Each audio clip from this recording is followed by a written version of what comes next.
Un produit comme celui-là, l'oméprazole, qui est un produit très courant, par exemple, a vu son prix passer de 16,80 € à 7,65 € en l'espace de 5 ans. Laurent s'interroge sur la baisse constante du prix du médicament fixé par l'État.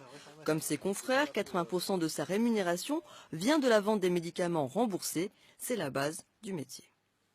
Ces baisses de prix font que l'industrie pharmaceutique préfère vendre ses produits sur les marchés où ils sont mieux payés, en Allemagne, en Italie, en Angleterre, plutôt qu'en France, où le médicament est complètement dévalorisé.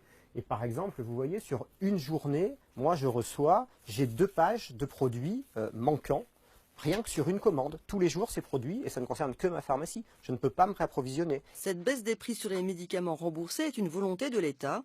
Le but, permettre à la sécurité sociale de faire des économies. Il est clair que la sécurité sociale a trouvé le plus simple pour faire des économies. On représente à peine 20% des dépenses de santé et on nous demande, nous, à chaque fois, de faire 60% des économies. Dans la Loire, comme ailleurs en France, les pharmaciens s'inquiètent sur l'avenir de leur métier. Laurent était en grève ce jeudi matin.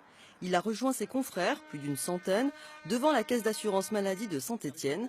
Des négociations conventionnelles sont prévues le 22 février entre les syndicats de pharmaciens et l'État.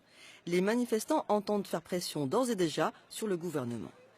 Nos pharmacies disparaissent les unes après les autres. En zone rurale, il y a presque plus de pharmacies. En ville, les pharmacies qui ne font pas de très gros chiffres d'affaires ne se revendent pas. Donc les pharmaciens mettent la clé sous la porte et s'en vont lorsqu'ils n'en peuvent plus. Et le maillage territorial est menacé. D'ordinaire, les négociations conventionnelles ont lieu tous les 3 ans. Cette fois, l'accord qui devrait être conclu fin avril régira les 5 prochaines années. Pharmaciens en danger, péril sur la santé. La dernière manifestation des pharmaciens remonte à 2014, lorsqu'Emmanuel Macron soumettait la possibilité de vendre des médicaments sans ordonnance dans les grandes surfaces.